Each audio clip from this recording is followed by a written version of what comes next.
Hey, hi, hello. Welcome to episode 23 of Trail Society. I'm Corinne Malcolm. I'm Keely Henninger. And I'm Hillary Allen. Today's episode is brought to you by our friends over at Free Trail, but we do have some stuff to kind of tease. We've been talking to some cool companies over the last couple of weeks, and the ink is still drying on some sponsorship contracts, and we will be telling you more about that in our upcoming episodes. I'm excited to have some sponsorship stuff coming down the pipeline to help us do this week in and week out. But I was just thinking, Hilly, you're in your van. For those of you who are listening to this, not watching it, you're training a bunch, getting ready for your next race, but you also just did a 200-mile gravel bike race and you look just surprisingly fresh. So I'm just wondering how you're feeling. Well, actually it was so much fun. Really What muddy. race was it? It was called the Unbound 200. So previously Dirty Kansas, but they rebranded it and renamed it the same the Lifetime Fitness guys who bring on Leadville. So it was awesome. But here's a key point. 10 hours on a bike feels like a leg massage compared to 10 hours running. So I don't agree. Relatively speaking. So I think that's why. But I just had so much fun, like going into a race like that of just no pressure, just going there just to have fun, riding my bike, meeting people. I actually met 3 runners. Supposedly all of these runners found me. They're like, "You're Hillary. I'm a runner too. I've only ridden 40 miles. Like, how can I do this?" I'm like, "Just keep pedaling. You got it." And actually, all 3 of those guys actually finished. So it was just a really big community event. And I think that's why I feel so energized and happy afterwards. More runners should try cycling. Am I right? Can you talk us through the aid stations? I was running with my friend Sarah the other day, and she said there's no aid stations, and so you have to have people either crew for you. Yeah. Bring you food, or you have to pack 200 miles worth of food, or gas stations. Gas stations are a key in some of these races. That we love gas station my mind. food. So Corinne, so basically there's several events at Unbound, but the 2 premier events are like the 100, the 200, and the 350.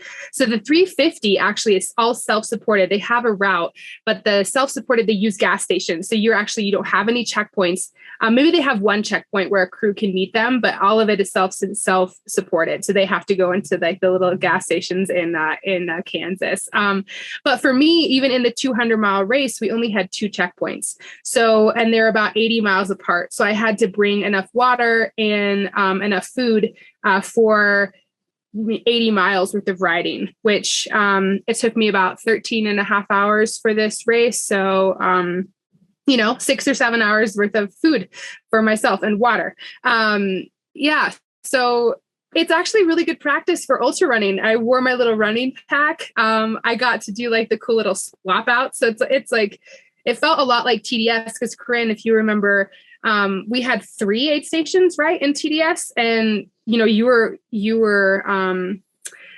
carrying most of your food with you for the whole race. The aid stations are really far apart in TDS as opposed to some of the other ones, and so you can only see crew a couple times.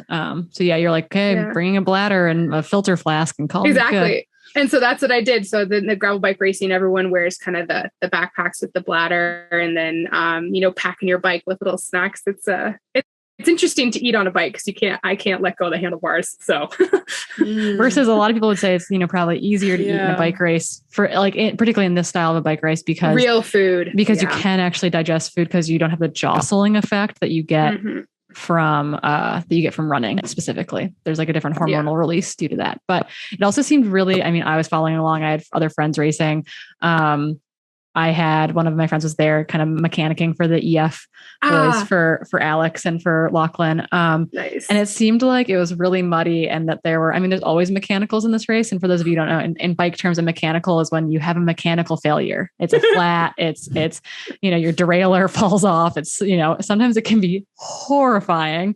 I had a pedal arm, like my whole crank arm fell off my bike in a cyclocross event. So, oh my God, mechanicals are horrible. It sounded like it was epic out there as far as conditions go.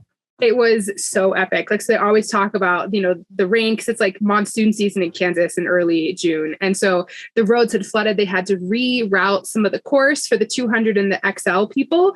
So because there are river crossings that they took out the bridge and like we couldn't just go through them. So but then it poured on race day, and so it was notoriously muddy. So I did use my hiking skills. I just and my weight training skills. I threw my bike on my back, and I had to hike for probably a mile in peanut butter mud. I crashed in the mud, and I actually did break my derailleur hanger, but I brought a spare, so I had to change it mid race. So very proud of myself for that.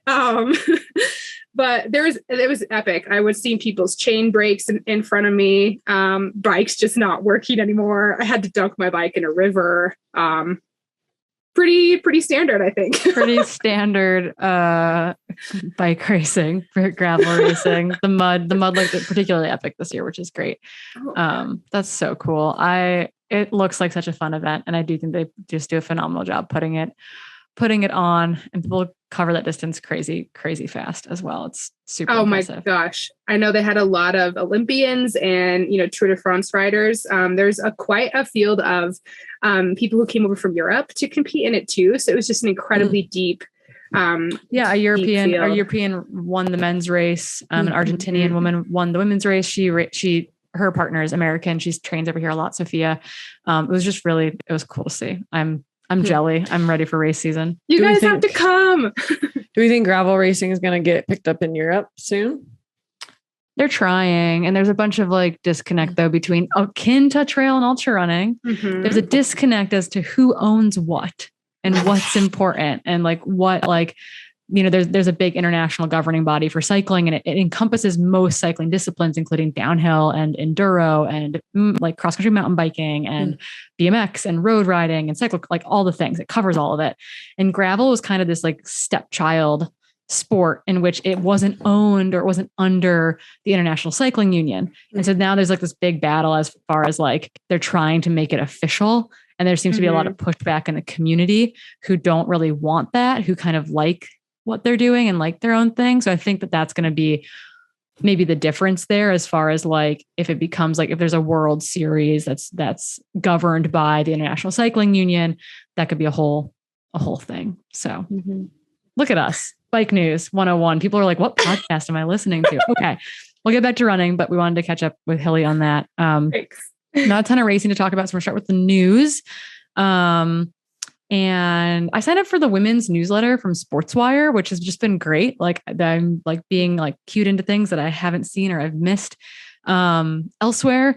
And between that and seeing some posts go up on different runners' social over the last couple of weeks, there's a bunch of brands. We actually had a question put into us about this too, about women's specific footwear, and that being this new thing. Lululemon launched footwear, and it was women's specific footwear. Puma is launching women's specific footwear. Under Armour apparently they've publicly announced that they are launching women's specific shoes. And so while I just find this really interesting, because shoes to me are kind of genderless. And then I know within the Adidas Terex household, we also have technically there's a women's version of a shoe and a men's version of a shoe. It's what the footbed is built on. Or shoes have different volumes. Salomon doesn't have gendered shoes, generally speaking, but they have width volumes that are available. So you could go wider or narrower. Same with Hoka. So I'm just kind of curious what you guys think about this. Is this necessary? Do shoes have to be gendered? Is this good? Is this bad? I'm just super curious about this, because I'd never thought of shoes as a gendered piece of gear, because there were width options, there were volume options, etc. Mm-hmm. Yeah. I actually studied this when I worked as a scientist at Nike. And so we actually found that when you grade something like a footbed, you don't actually grade the PSI of the airbag similar to the foot, length or width. And so there actually are discrepancies in how someone can deflect a certain shoe based off their weight, because they're not grading it similar for men and women. And so there was actually a woman was running in a men's shoe and not able to deflect it as much. They weren't getting as much energy return. So there actually are some nuances just in shoe construction that would be beneficial to women based off of how women land in their gait, as well as women's weight versus male weight. So there are some nuances you could change. And then obviously just the industry in general used to just have one last. And now there are at least women's lasts and men's lasts. So there are like technically women's shoes, but I think you could be even more nuanced and really play with like that airbag PSI or the foam density so that women can actually, compress the shoe and receive the benefits from the shoe, similar to what a 70 kg male does, which is what they normally test that on with like the material testing in the labs. And so, yeah, I mean, I think there is room for this in the space. So it's kind of exciting when I see companies actually doing it. Do you think it matters for like the gender spectrum that we like operate in there too? Like the whole, like, does clothing need to be gendered? Do shoes need to be gendered? Is there, as opposed to like, I don't know, like there are light men, right? Like there are petite men, there are light men too. So it's like, does it need to be gendered versus like understand? Like, so skis, for example, Nordic skis are not gendered, but they're flexed. They're flexed based on weight. So there are lengths, and then there are flexes in every single length, which is obviously expensive. And shoes like that would drive shoe price up for sure. But to me, that's how they operate. Yep. Right. Is it's a flex combined with a length for each individual skier as opposed to gender. Yeah. And I think that'd be a really interesting way to market shoes, because that is what we've been able to prove time and time again, is that weight is what is one of those biggest driving factors of how someone is receiving energy from the shoe. And so, yeah, you could tune it to a weight. And so a shoe could fit 50 kg woman and a 50 kg male. Yeah. You can do a range, like generally speaking in skis, it's not a super wide range, but it's not a narrow range either. So I feel like it wouldn't be I have to be under such and such weight to wear this shoe type of thing. So it's a curious proposition. Yeah. I do have just a funny tidbit to add to the skiing part, that I actually just bought these French skis, and the DIN setting was like expert. Literally, they're labeled expert, intermediate, and woman. I'm not kidding. No, it's based on weight. Bindings. It's based on, these are bindings. Yeah. And so these are bindings for alpine skis, not Nordic skis, Nordic Ski Flex. But so I specifically bought bindings this year by Plume, which is a French company, that like are made for lighter skiers, which are geared towards women predominantly. So that the DIN, so that you will eject out of your binding and not tear your ACL is the idea. Yeah. Interesting. But that's a very Euro to English translation there.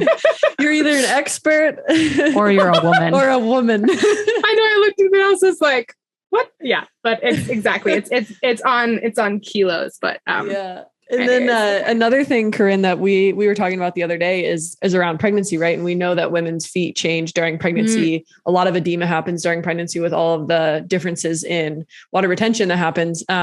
Arches collapse. We've all seen this, but after pregnancy, sometimes your feet can go back to normal and sometimes they can't. And so, it'd be kind of cool if a shoe company started doing like a buyback program or a way to get women different shoes during their pregnancy journey, because you might have just bought a new pair of shoes and then, you're 6 or 8 weeks into your pregnancy and your feet don't fit anymore. And so we just found that Alice and Felix's company actually does this, which is super, super exciting. They'll send you a free pair after when you're pregnant if your feet don't fit into your current pair, which is pretty cool.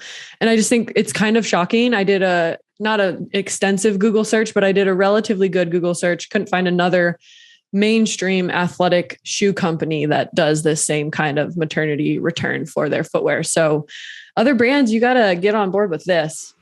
Yeah. Yeah. Bodies change. There are companies that work with like children, for example, because kids grow out of shoes so fast, where they're like a subscription model, which we talked about the other day in another talk, which I think is really cool. So other news was Gatorade dropping their sponsorship of the NHL to focus on college sports and women's sports. And I was just like, I think PepsiCo also, they backed out of the Super Bowl halftime show for the NFL.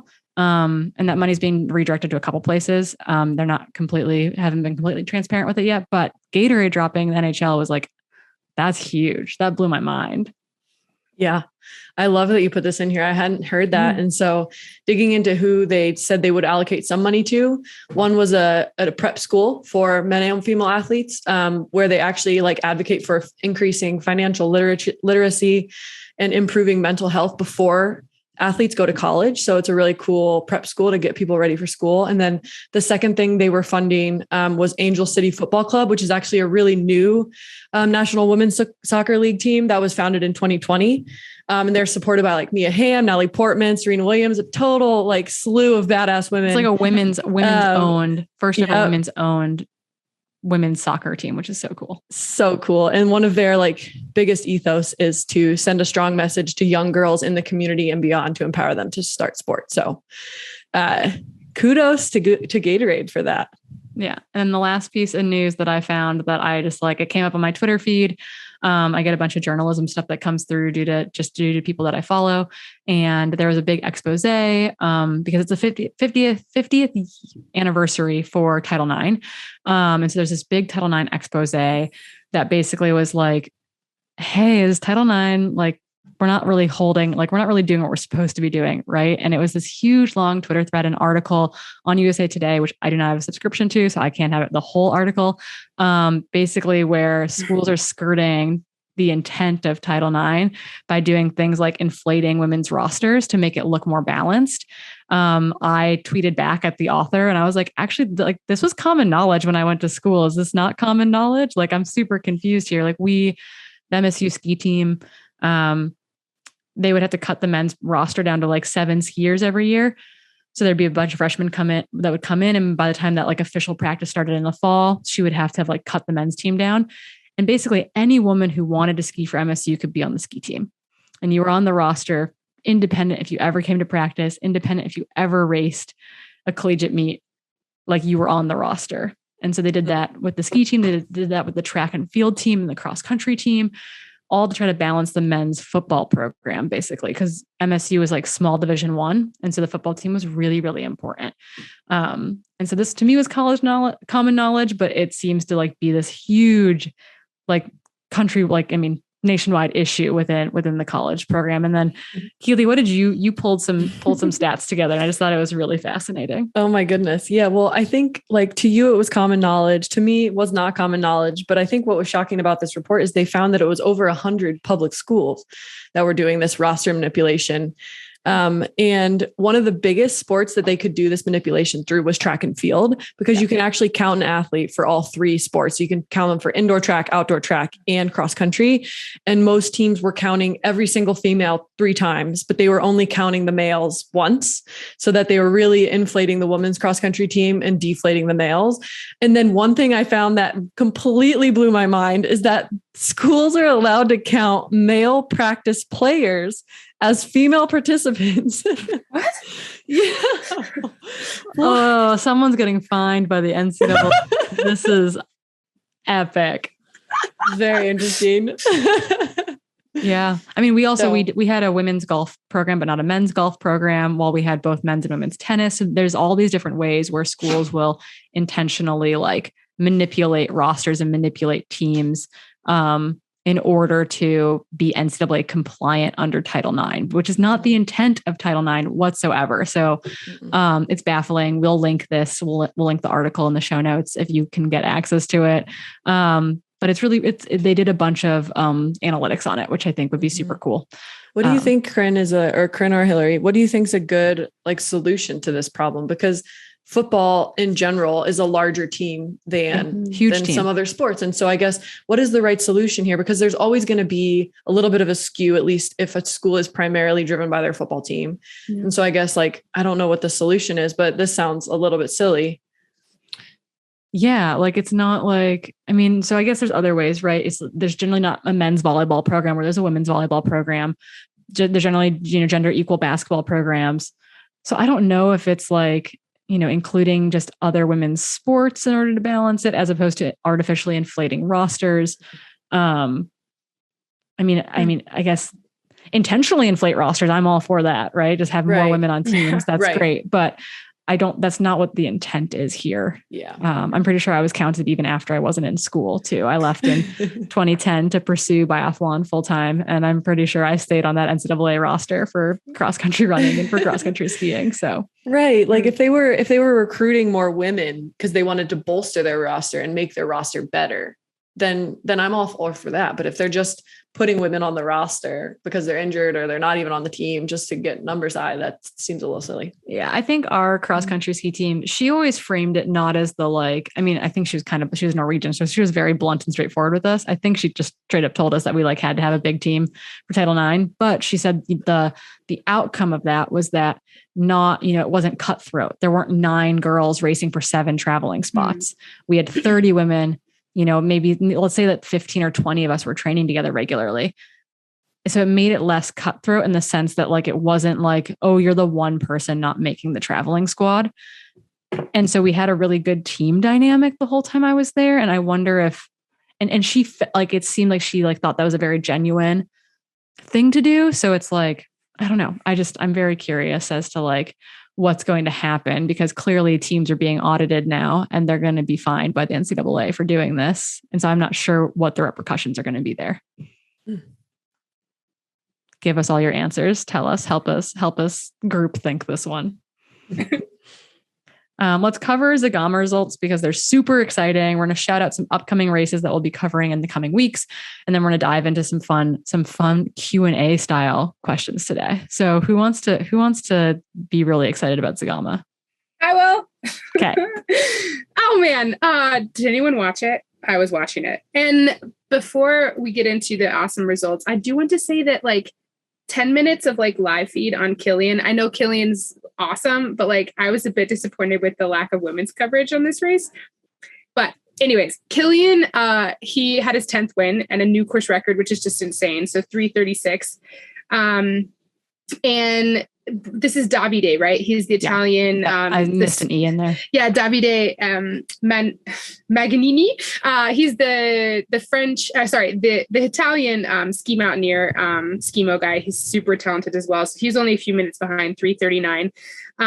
That was not under the course record, but it was still a very fast time. And then Manuel Merias of Spain, he was third in 3:45. So overall, a really tight men's race, just incredibly deep. And I can't pronounce her name. Corrine, help me. Keely, do you know how to say her name? I listened to the interview with her with Dylan. Okay. I can't even say it. I can't. Nienke. She won Zegama 20 minutes under the previous course record in 4 hours and 16 minutes. And then second was Mad Mathis, 4:26. And third went to the young rising star, Sub Ultra World, Sarah Alonso of Spain. So Sarah, if you haven't followed her, she's on the Solomon team. She's only 30 seconds behind Maud. She closed so hard. She did. So talented. And it's just like all 3 of them were under the previous course record. Yes. And then if you haven't yet, like give Dylan's free trail interview a listen with Nienke, because like she started running in 2020 because she was bored during the pandemic, and she's a PhD candidate in geophysics. Like this woman the sky's the limit. And I'm just like, I can't wait to see the rest of her running career play out. Yeah. So cool. Yeah. Yeah. To be that far ahead of Maud too. Maud's been on a tear this season is pretty freaking special. Yeah. Yeah. Tear for seasons. Like Maud is in the sub ultra distance. Maud has been almost untouchable in the Golden Trail series in particular. To have a couple someone's like rubbing elbows, rubbing shoulders with Maud. It's like, that's what makes racing exciting. It's not exciting when Jim Walmsley wins everything by an hour. Okay. It's really exciting when you have a bunch of people that are rubbing elbows and shoulders and like, you don't know who's going to win. Like that's why racing's exciting. So praise be the greats, but so exciting to see like this kind of stuff happen. That's my spiel. Totally. Yeah. And then I guess one thing that's been gaining popularity thanks to a startup group called Women Who FKT, are FKTs. There was a weekend last weekend where their whole goal was to just have as many women as possible set FKTs around the country. And so that was really, really special. And I got to be a part of one of my friend Danielle's, who's been on the podcast, FKTs that was here in kind of near Portland, Oregon. She did the Wilson River Trail out and back, which was about 44 miles or so. And she was really excited to do it just to become like another like figure for women to know that they can go out and do these FKTs. And so that was kind of the goal for that whole weekend, was to just elevate females doing FKTs so that other females will go out and try them. And a lot of them are setting first ever, like there are routes that have been established that only have a male FKT on it. And so they're establishing first ever women FKTs on, I mean, some of these routes are already well established, but that's kind of the aim too of women who FKT as well, which I think is so cool. Like there are Excel docs now with all this route information for a region, be it Vermont or be it Washington. I know in particular, Washington, Oregon, there's at least 2 different Excel docs going around in which they've identified, short, medium, and long, and maybe extra long FKTs that do not have established women's FKTs on them yet. So that's kind of the summer mission, and it's really exciting. And 2 of those, or two really cool records that I pulled out of kind of what's been going on over the last couple of weeks, was Katie Brown set a new self-supported FKT on the Arizona Trail, which is 880 miles long, and it includes a crossing of the Grand Canyon. So that's insane and amazing. And she did it in 17 days, 19 hours, and 52 minutes. And beyond that, she works as a nurse in Salt Lake City. Like, just very, very cool to see her crush the self-supported FKT. And then it's over 50 miles a day. That's bonkers in like heat. Like it's a lot. And then Alyssa Amos Clark, who I don't know if you guys have heard of her. She's racing TDS this year, and I'm kind of scared that she's just going to annihilate me. She's super, super strong, lives down in Southern California. She's one of the earlier women to do like how many marathons in a row thing. She established one of the early Guinness World Records for that. And I think it was 60 marathons in a row or something. She set a self-supported FKT where she started at this shop, Big Willie's, and ran from the store up Whitney and back. And the route was 33 or 34 miles with close to 11,000 feet of climbing, because you summit Whitney, and then you tag the top and run back to town. And she did that in 11 hours, 24 minutes and 47 seconds. And she's established some pretty cool routes, and is a person to kind of, I think, look out for, in particularly in the creative running space. She slays in mountain races, and then, she's crushing in the mountains. So, and supposedly she might be moving to Washington in the coming years. And I'm really excited to have her up here, because uber talented. And then there'll be more racing coming up. We've got Broken Arrow on tap, Kettle Moraine on tap, Western States on tap, Lavaredo, Bighorn 100, a bunch of UTMB series races, including Mozart 100 and the Trail Andorra 100 and the affiliated race with those. So there's going to be a lot of exciting stuff coming down the pipeline. It's officially race season. Things are kicking off, including the next Golden Trail Series race, which is the Mont Blanc Marathon, and the associated Mont Blanc 90K are also just around the corner. So things are heating up. Summer racing is upon us. I cannot wait. Same here. It just needs to start being summer in Portland. That's all I have to say. Same. It's the 14th false spring in Seattle. It's 40 and raining. Okay. I know we're on the east side right now, and it's definitely overcast and kind of drizzling. So no sun to be had. So we were trying to fill a gap a little bit in our recording schedule, just being upfront with you guys. Because we're doing this long women's health series, and we decided to move it to July to keep it all together. And it's going to cover pregnancy in and around contracts and contract negotiation, pelvic floor health, menopause. We're really excited about it. We've got some interviews lined up. We already recorded one of the interviews this past week. All that's going to start in July post Western States.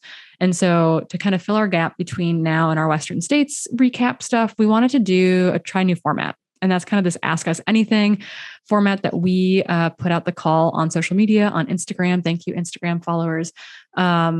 And you guys came back. You guys delivered a lot of questions, so much so that we are definitely not going to cover all of them today.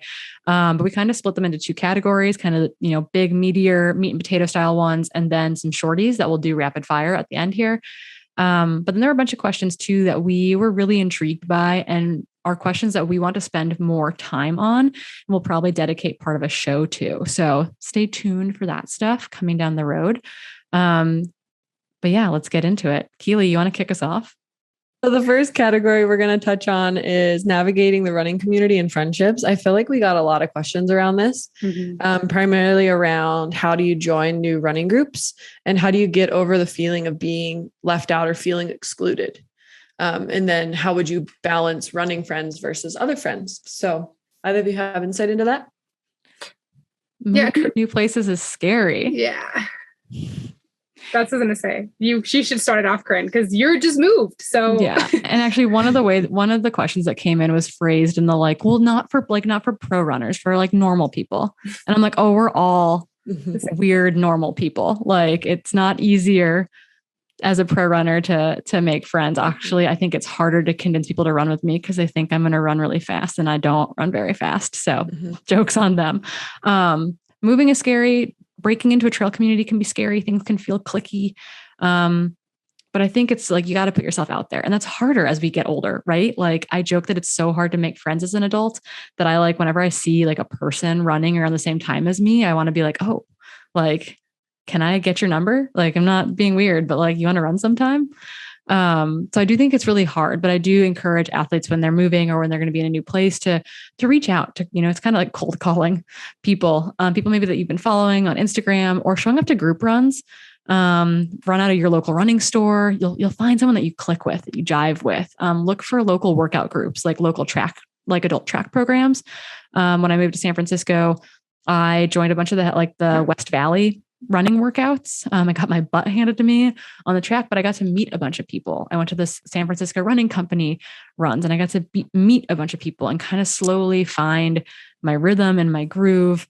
But the trail community, I feel like, is so connected now that that's becoming a little bit easier to show up and maybe already know a person or one of your friends knows a person. So I think, but it's still scary to put yourself out there is kind of the big thing I'll say on that front. Yeah, you covered everything that I was going to say. I mean, I've just been trying a new thing lately is getting on the track to work on leg speed. And I'll just like randomly, there'll be people there from different groups. And I'm just like, hey, what's your workout today? Can I run with you? And it's a good way to just meet new people. Yeah. I mean, I think I'm going to be frank. I think it's really hard to meet running friends. I mean, I think you guys agree with me, but I don't think it's necessarily for me. It's been as easy of just going to a running group. Like when I lived in State College, it was a very small niche community. So there was one trail running group. And so it was really easy to get enveloped into that one because if you went to one race, you met those people. And then those were the only people around that ran trails. So it was like, you got to hang out with them. And it was kind of the same when I moved to Boulder outside of college. And Boulder was also a really small niche group at that time too. And so as soon as you meet one trail runner, they're all intertwined in the same exact trail running group. But actually like in Portland and as I imagine in bigger cities, it's very sprawling and there are hundreds of different trail running groups and little groups of friends. And so it's actually kind of hard to find like your group to hang out with. And I found that it took me a really long time and it just took consistency of showing up to whether it be races or race preview runs. Those tend to draw a lot of people to just meet a lot of different people. And then you continually like run into the same person or people again and again. And then you can slowly start building your own little group out of those. But I don't think it's like super, super easy because there's so many trail groups, so many road groups that it's hard to choose which one to go to. And then sometimes you go to some that are pretty small and you feel like, okay, I am like the last one out because everyone here knows each other already. And so I feel a little awkward. And I'd say just keep trying, but maybe find the groups that are more targeting like race previews or race groups, because those tend to draw a lot more people. And I find the bigger groups are easier to meet people and not feel as left out in. Yeah. Like I think my thing about like going to SFRC was not that I was gonna be friends with everyone there, but it was like the likelihood at a big group run like that, where like 60 people are showing up, that I might make a friend got a little bit higher. Right. Like as opposed to going to like a smaller group run or a more niche group run. When I lived in Vancouver, I would go to like I wasn't running Squamish 50, but I go to the Squamish orientation runs that Gary Robbins was putting on. The Neenacker, I'd go to those group runs because they run these like, race preview training runs. Like they're great. Like I totally agree. There a bunch of people are going to come out. You might not be running the race, but it takes meeting a person. I think it takes connecting with a single person for you to slowly find your groove. That's kind of my general go-to, I feel like. But what about the question then about like balancing friendships versus like running friendships, right? Like having that balance between like making time for friends or significant others versus people that you train with, and how do you balance or juggle those things? Have any of us done it successfully? No. I'm really bad at that. And I mean, one of the things that helped, that like showed me that I need to be better at it, was like when I first got injured, like a while ago, I just felt like a lot of my friends, because I couldn't run with them, that like I was losing out on their friendships. And so it was just being able to, you can still have running friends who you train with and who are training partners, but you can still have deeper friendships outside of that. So it's kind of like leaning into other activities that you like to do together outside of that. And some friends are just training partners, and that's fine too. So yeah, that's just something that I learned, and to kind of embrace, and just, had to water the different areas of the friendships, with a poor metaphor, but yeah. No, I totally get that. The water, you have to nurture friendships, but they don't have to be the same thing. And that injury point, I think, is really pertinent, of like, all of a sudden you realize that your friends were just running friends, or were just cycling friends, and maybe they're not your friends outside of that context. And so trying to develop and nurture those relationships is also just, I think, critically important. Mm-hmm. Yeah. Cause it can be really nice to have your friends be your running friends, because when you're busy and you have a full-time job or whatever it is, it's like, you don't have that much free time. And so seeing your good friend and going and doing something you both love, and that might be running, is really nice. And it's like easy to prioritize that. But yeah, if that's like the only way you see your friends, then you might be kind of in a hard spot when you do counter an injury or something that kind of disrupts that balance. And all of a sudden you might find yourself without real friends, and those were just running friends. And that's a tricky one, I think. Yeah. So did we answer questions? I don't know. I think we just made it harder for them. I think we made it harder. But I will say too, like, if any of these questions really resonate with you, and if you are like, oh, this really worked for me, slide into our DMs about this. Like, we'll provide follow-ups to some of these questions that we struggled with everyone else. So if you're like, this is how I made friends, I'm a friend pro, let us know, because I think we all could use a little help in that regard. Totally. Yeah. And I just feel like, in terms of balancing running versus like other friendships, like maybe you have friends who you've met before running or outside of running. Like, I had a couple of my dearest friends come here for my birthday, and I was just upfront with them that I was going to have to train a little bit, but I did it during a time when I knew they were going to be doing something that they also really wanted to do. And then I just put that running in a box and like put it away, and didn't talk about running, didn't think about running for the entire rest of the day that I hung out with them. And we did whatever the heck we wanted. And so it's like, sometimes if you are in the heat of training, you might need to dedicate a couple hours of the time when you would be with them to running, but then just make sure to be really present with them when you're not running, because, we don't need to talk about running all the time, and we don't need to be thinking about running all the time. And we can just take running and put it away while we're with our friends, and really just nurture that friendship. Yeah. I couldn't agree more. The only other thing I was going to say, but this is another whole, can of worms, is the whole significant other piece, right? Because it's like, you like to share that thing with your significant other, but it can't be that whole relationship. That was something that I've struggled with in the past, of like, training, you can't really take an off day. It's like, if you're training for this race, it's like, when's a good time to take a vacation? And then, but I'm still going to have to do this. And I really want to, but like, it's balancing that with significant others, and not having it completely always revolve around training. Like, sometimes it does, but other times, has to take a back seat. I was reflecting on that today, actually, because Steven joined me on our little Friday shakeout. And he hasn't met my new little cohort of hopeful running friends, right? It's like, these relationships are really new, and it's like, I'm meeting a bunch of people right now, and there are going to be connections that are like instantaneous, and there are going to be connections where it's like, that person I see at groups, but might not be my like friend.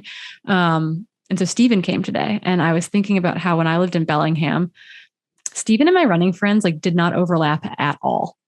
Like, they were not like Steven. I mean, Steven was still like kind of finishing up his professional cycling career at the time, so he didn't run a whole lot to begin with. But it's like, they were not his friends really at all. Like, he knew them, like he knew that they made me happy, but they were not his friends. And then in San Francisco, like, my running friends were Steven's friends, and we're also like periodically Steven's running friends. And that was just like, that's very like, they're two totally different situations. And I was thinking about that here, like, oh, will some of these people be our friends? And will some of these people be Steven's friends or Steven's running friends too? Just because we've lived both those very different experiences. And I'm just curious to see how it will all unfold because we don't know yet. Mysteries. We'll follow back up in like 6 months and I'll let you know if Steven's making friends or not. Ask Corrine everything about Steven and your relationship. Okay. And our running friends. Okay. Let's dive into, it's kind of rest day motivation training-esque question. And we got a number of questions that kind of all fell into the same category. And it started off with one that said, how did you learn to love resting? This includes, how often should I rest? What about tapering? Like, do you enjoy tapering? And then that kind of also then turned into like, what do you prioritize on rest days as far as like what's most important to get that recovery in? So I think we should start with like our relationship with rest and how we've gotten to the point where like, I think we're all fairly comfortable with rest days now. I know none of us were a number of years ago. So, how have you all changed your relationship with resting? I used to hate it. Oh, I know. I'm aware. You always say that about me, Corrine, but I've changed. No, I used to hate it. I used to get so anxious, I used to like not look forward to tapering. But I think being injured and like, it's definitely changed my view of it, of like thinking about it as rebuilding. I always use an analogy about a sponge. It's like you have to wring the sponge out in order to like absorb more water, and like the water is the training, right? So if you just keep on trying to absorb more and more water, it's not going to work. And then the sponge is going to get moldy and then it's gross. So, that's how I think about it. So, I obviously have the help of our coach, Adam. So he helps me, plan out the rest days, but just like being very deliberate with it. And, I fully embrace the rest days. Like I absolutely love them. And like the taper time now, the first couple days, I'm still a little bit cranky, but then I definitely embrace it and it's better. Yeah.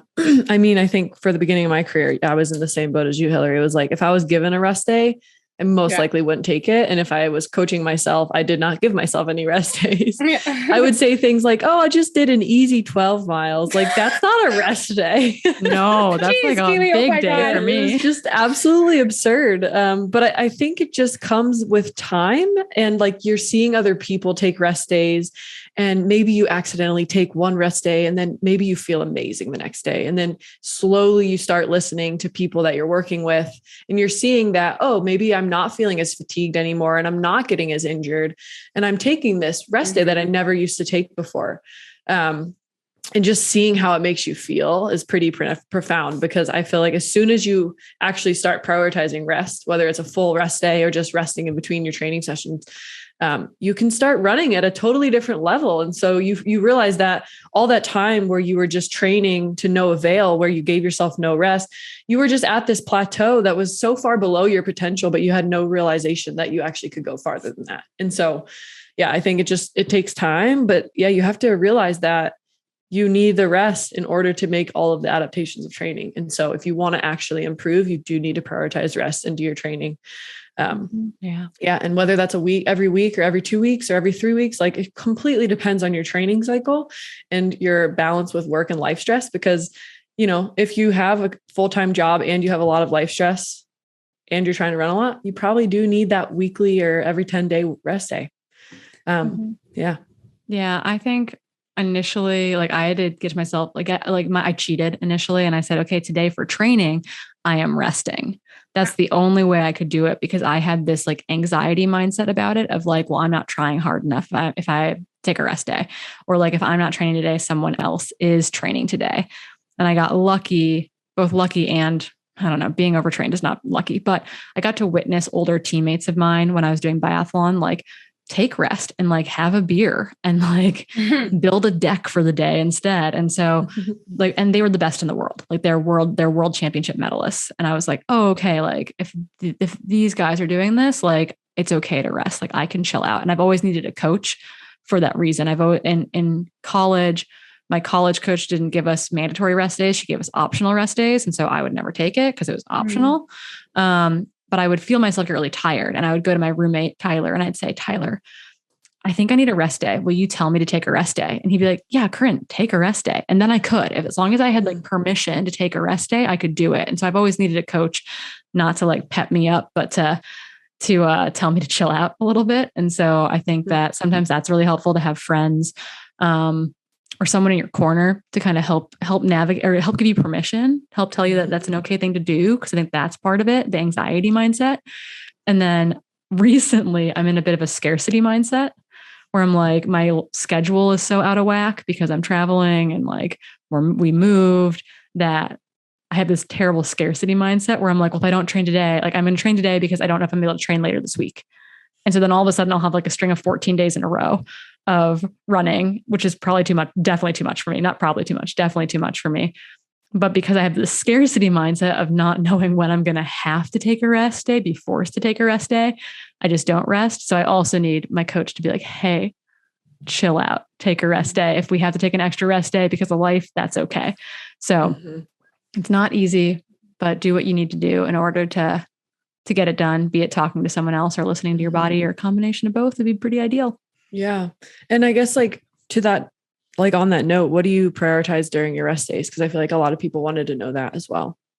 Yeah. And I used to love, Keely, when you were working at Nike, I feel like when you were getting into your rest day groove, it was like, oh, that's the day that I get massage, or it's the day that I like I have a different breakfast on this day or something. Like I felt like you made it special, which I really enjoyed. Like, oh, it's my rest day pancakes or whatever it is.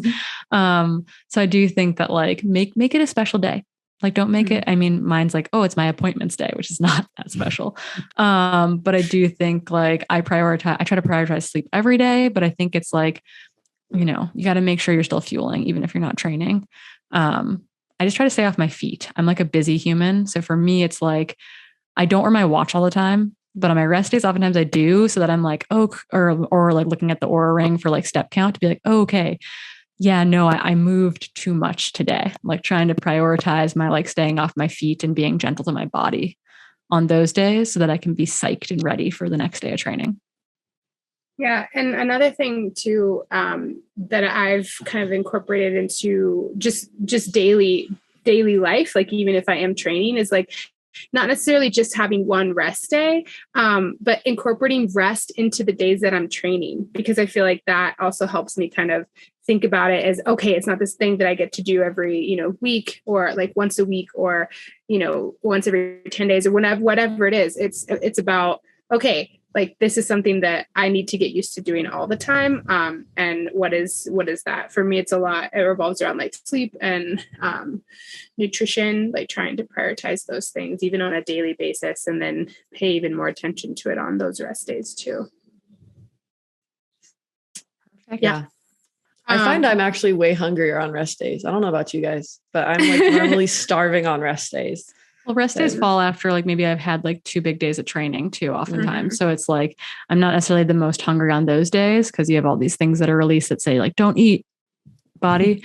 So then it's like it catches up with me, and I'm like, even if I'm like still in that caloric hole, so I'm like need all the snacks now. The furnace is burning. Totally. Yeah. And I feel like, Hillary, we talked about this with Gorge, but when it comes to tapering, I feel like I also used to hate tapering. I would still run like 50 or 60 miles in the 5 days before a race and just tell myself like, oh yeah, this is fine.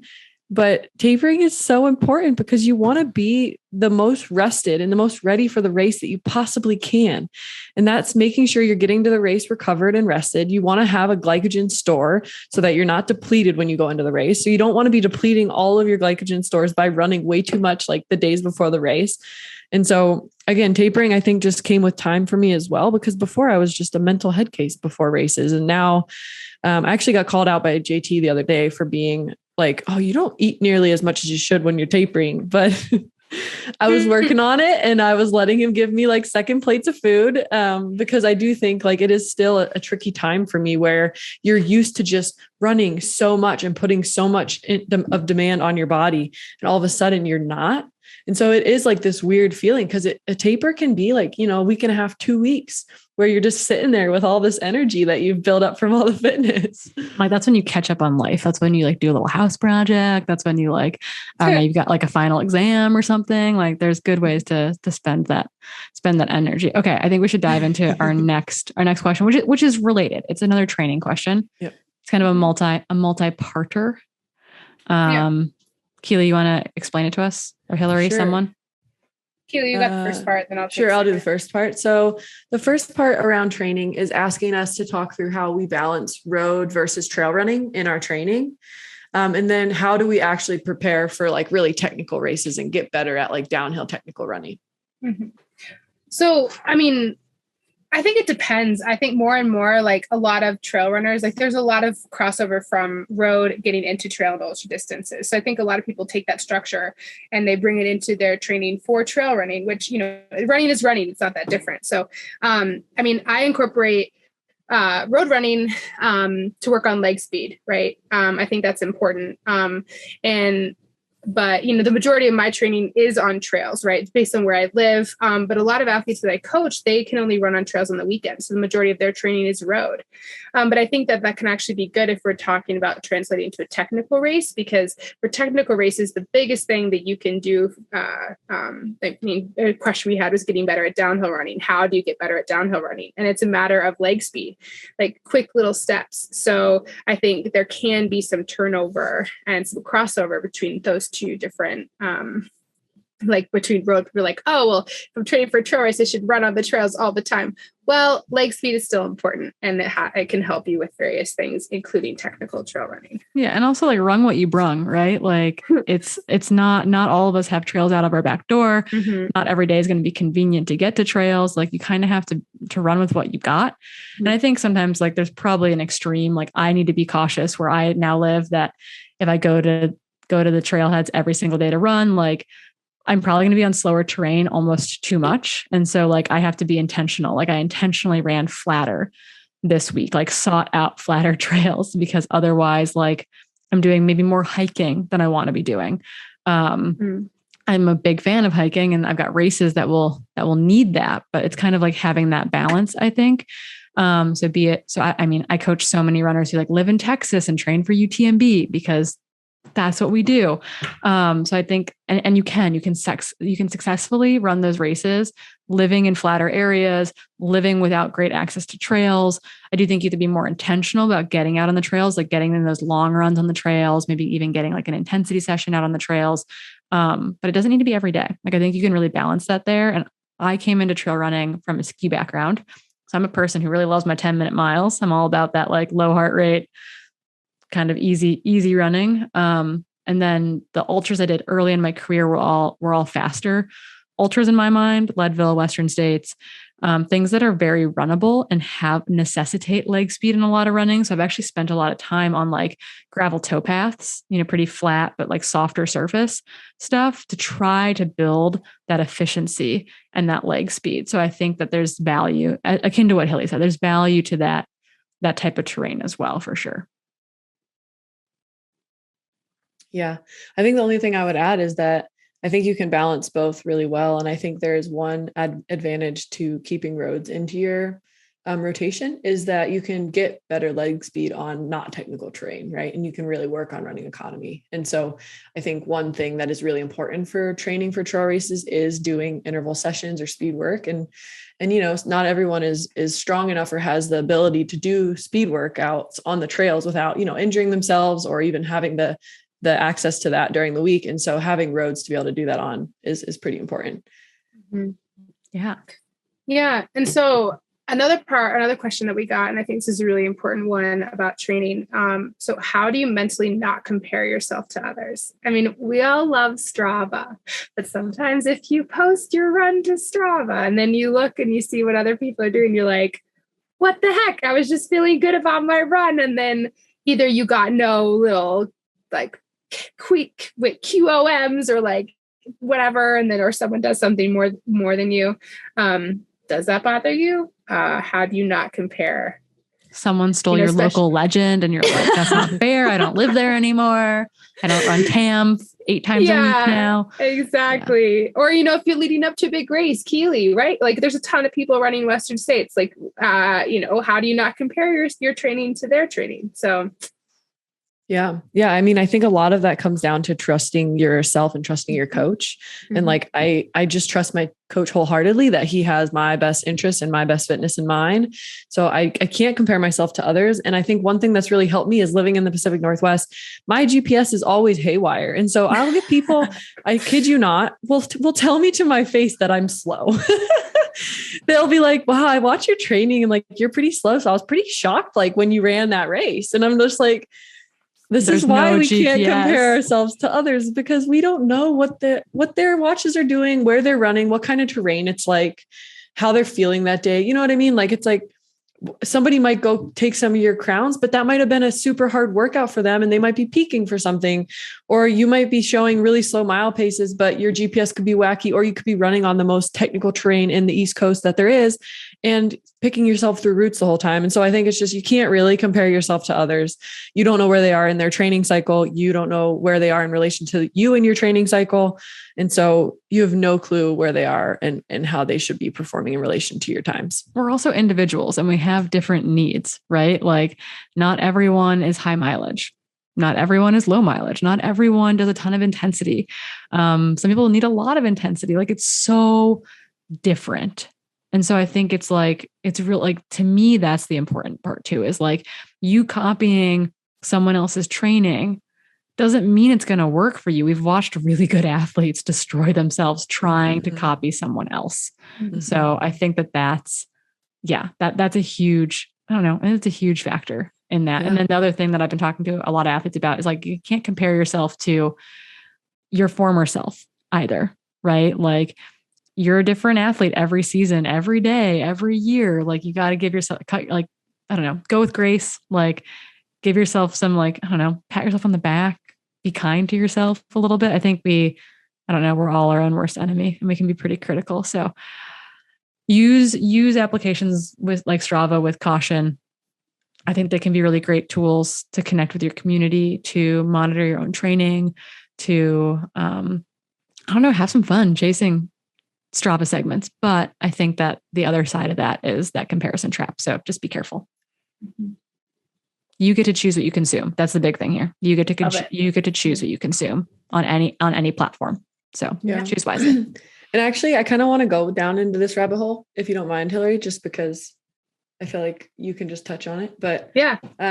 So the second part of this question was, how do you balance multi-sport racing, which is like, how do you balance running and biking training? And I'm really interested to hear Hillary talk through this, because I've been going on like evening bike rides just as like a flush out of my legs. And I try to ride with my boyfriend who's training actually for Leadville. I can't even hang for 20 minutes on his like easy ride. And it's just so different. And so I can't imagine like trying to train at the level you're training for both running and biking. So how have you found to balance that? And how do you and your coach work together to do that? Yeah. And so I think it differs with every athlete. Obviously mine is, biking and running, but I think there's many people who climb at a high level and they want to run at a high level. And you think that those things are compatible, but sometimes they aren't, right? Or skiing, right? We see, we're just talking about Killian and like a big skimo season. And there's a lot of the Europeans to have a skimo season and then a running season. And there's some overlap in there. So for me, and how this is actually something that I've discovered, just the past, 3 years really. But it's breaking up my season and it's usually skewed more in the preseason, before I have a big summer of racing, running racing, is I tend to skew a little bit more heavily on the bike in the winter. And this is, for me, it works because usually running on ice and snow really aggravates my ankles and my old injuries. And so it's a safer way for me to stay injury free, to work on, different energy systems and intervals. Call me crazy, but I still really love the bike trainer. And I think it's a really good training tool. And so, I'll balance it out. doing a bike workout and a run workout. And then once I get to my big bike season, my bike race, I will be doing more bike heavy workouts. But then as soon as I get to my run season, I'm going to be doing more run workouts, swapping a long run for instead of a long ride, that kind of thing. But honestly, if we're looking at kind of a numbers, cycling takes a lot of time, a lot more time. So if you really look at my training and you break it down, maybe roughly, 40 to 50% of time is spent on the bike. And that will skew a little bit differently as we kind of get more into just running in particular. But this has been, 3 or 4 years in the making. I didn't just start at that. And at first when I didn't even really like riding my bike at first, but somewhere along the way, I found out that I really liked it. I've always found that biking makes me feel better running, but running doesn't necessarily make me feel better on the bike. Like if I was racing on the bike, I find that doing a lot of run training doesn't make me feel great on the bike versus like I can come off bike training and like feel really fit. Right. So right. I've been found too, like when he was in peak cross country mountain bike fitness, he was a horrible runner, like so slow. And then it would flip throughout the year a little bit. He'd have like a different season. That's exactly why it's important too, is like, I know that I'm a runner. And so I need to keep on running because if I just cycle, I feel the same way. Like it's a little bit different muscle groups and definitely your hip position is a little bit different. And so this is something that I've actually had to pay a lot of attention to. And I think it's helped me realize that I need to incorporate regular mobility and regular, stretching and all of these things because like your hip position running versus cycling, it's different. And so if I just cycle and then I go immediately to like run, like my hips can feel all weird and then it's actually a negative impact in my running. So it's taken me a little bit to figure that out. But again, like I said, my multi-sport is running and cycling, but then, some people are really big into climbing and, there's different muscle imbalances there. Like runners have notoriously like weak glutes, but climbers don't, right? It's learning how to use their legs and running makes climbers' legs tired. So, it's like figuring out all these little nuances, but Adam, and me, we have these weird book clubs where I got this like training with a power meter book. That's a great book. That's a great book. I have that book. It's a great book, but like totally nerding out. And then we're just willing to try new things. We send each other articles back and forth. And then, kicking myself and, because I'm just like, dang it, I shouldn't have shared that article with him because now it's in my training log and this is going to be really hard. But yeah, like that's basically what I've kind of gone through. But again, I can't do it alone because this is something that I've learned in real time in the past, 3 or 4 years. But like you said, Corrine, it's like, it's helped me so much to look forward to the run days and then look forward to the cycling days. Because I'm not a high mileage runner, especially after just all of my injuries. And this has been a cool way to kind of stay healthy, but then, spend time outside. Yeah. And for other people, seasons are important, right? Like right. Don't want to necessarily run year round. So there's ways to break that up, but I think we're going to move on to our rapid fire questions.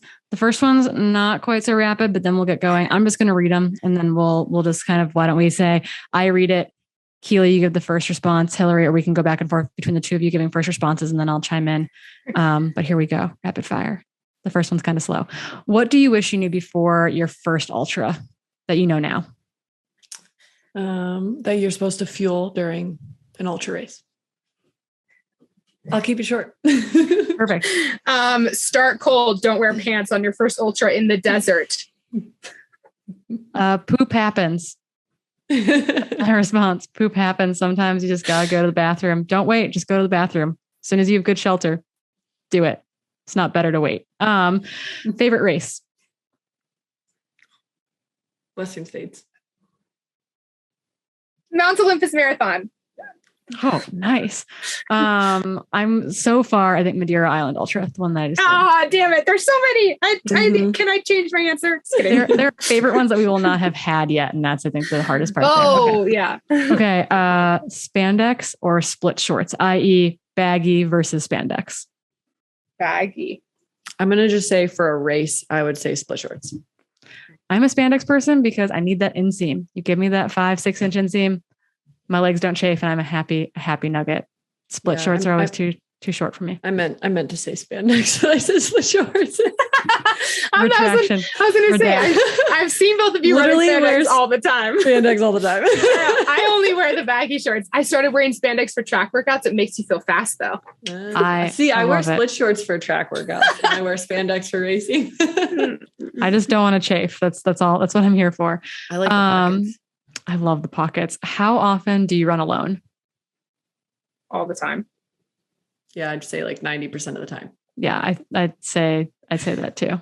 People think we run socially all the time, but I don't. I hate doing workouts with other people too. So it's like those are the days that I'm like, I have to be alone for, because I'm a weirdo. Okay. Powerful female role model from growing up. Mine was actually Kelly Mazzani. She was a professional WNBA player who came out of the same town that I'm from, and she played at Penn State and then went to the WNBA. So she was my first role model. Oh, Janie Day Lucor. She's now in the Colorado Runners Hall of Fame. She's who got me into running. I'm going to go with, I'm kind of torn, Mia Hamm and Michelle Kwan. I was a soccer playing figure skater growing up. So those are my girls. I was convinced I was going to be a professional soccer player. Did not happen. Okay. Favorite. It's probably because of the baggy shorts, Corrine. You need to embrace the baggy shorts. Just kidding. I know. Well, I wore capris for most of middle school because I thought my knees were weird looking. Okay. That's for another day. Favorite / most important prehab and or post run exercises. What's your little routine? Ankle mobility and like this thing called the couch stretch. It's that thing for the hips I was talking about in the riding and running section. Mine are just all of the adductor, like clamshell work that you can do. I just do them before every single run. I like that. I'm now a sumo squatter where I just get down in that low yoga sumo squat and I like breathe. It's for my pelvic floor health. It's really fun. It looks really great. And then I procrastinate at trailheads. So I have to do some lunges or something before I actually go running. Okay. Peanut butter, smooth or crunchy? Crunchy. I knew we could agree on something. Okay. What about pre-running snack? Favorite pre-running snack, or maybe that's breakfast if you're a morning runner. Breakfast. What's your favorite pre-morning breakfast? It's usually like oats and banana and peanut butter. Nice. Yeah, I make the same breakfast every morning. It's like yogurt, chia seeds, everything that Hillary eats except for the oats, basically, with peanut butter, banana. Just substitute yogurt and protein powder and chia seeds, and we're the same. I'm a toast person. It's got to be like an English muffin or a bagel or a piece of good bread with some butter and jam or something is my go-to. Favorite non-running book. I'm just going to go. I'm going to go with what I've most enjoyed recently, and it's going to throw you guys, but I'm going to say Dune. Okay. Sci-fi. It's very good though. Nice. Man, I have a lot. I guess the most recent one I finished was that we've talked about before, the testosterone. Testosterone. Yeah. I'm not much of like a fiction reader. I'm more nonfiction, but I'm hooked. And the third, so it's a 3-part series, or like it's a trilogy. And I've read the first 2, and the third one doesn't come out until September. So now I'm like biding my time. It's called the Scholomance series. It's young adult fiction by Naomi Novik. And it's kind of Harry Potter-esque. And it just like an athlete recommended it to me, and I am obsessed. So it's super, I might super look good. into that. I love having like one nonfiction and one fiction going at the same time. Yep. 100%. Yeah, I need a new fiction though, so I'll look into it. Okay. So this is a 2-parter. Do you run with headphones when you run? And do you have a favorite earbud headphone that will stay in place? Typically I don't. Sometimes if I need help, like on a road, I'll put one in, but I found really good success with the Jaybird earbuds, that they have different sizes too for your ears. Yeah, I typically don't use headphones, but I guess if I do, I just use my AirPods and pray for the best.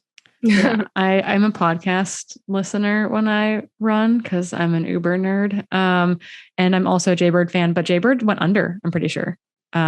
which is really, really devastating because they're the ones that I feel like fit in my ears really well, but I only wear one because if I wear two, I can't hear anything and that freaks me out. So I'm going to look at like the, whatever, like the bone conduction ones are, I think. Yeah. I've also been using aftershocks that are good, that aren't bone conducting, and they sit right on top of the ear, but you can hear as well. I like it. Yeah. Cool. Okay. Those were our rapid fire questions. We're going to do a little society slam and then we'll let you all go for today. Let us know if you liked this format, if it's worth us doing it again. We have a ton of questions in the bank and we love more of them. So let us know. But Society Slam is brought to you by Oura Ring. If you have not yet checked them out, we encourage you to do so. We all love ours. I'm speaking for everyone here, of course, obviously, but I think we do. I think we're in agreement there. So Society Slam, Keely, what do you have? I have one really quick thing to say about the Oura Ring is my charger broke for 2 weeks and I was lost. Oh, no. I was so sad. My menstrual cycle was like 2 days late and I couldn't tell if it was like on track to come. I didn't have any data and I was freaking out. But I got a charger from Dylan. He sent me one and we're all good. It's on my finger now and it's working, but I was stressed. So yes, I would have an Oura Ring, even if they weren't our sponsor. That was one of the questions we got. And I love my ring. But one thing I wanted to just say is I had a really lovely, thoughtful message come through from one of our listeners, just giving us a little bit of knowledge around what we talked about last episode, which was women who have their periods.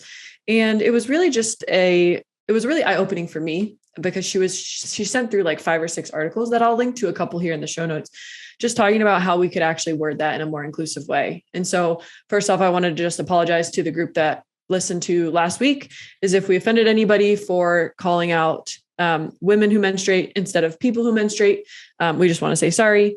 But basically, we just want to make sure that we talk about it in a more holistic way going forward. And this woman just kind of highlighted that we want to make sure that people who don't identify as women can still menstruate.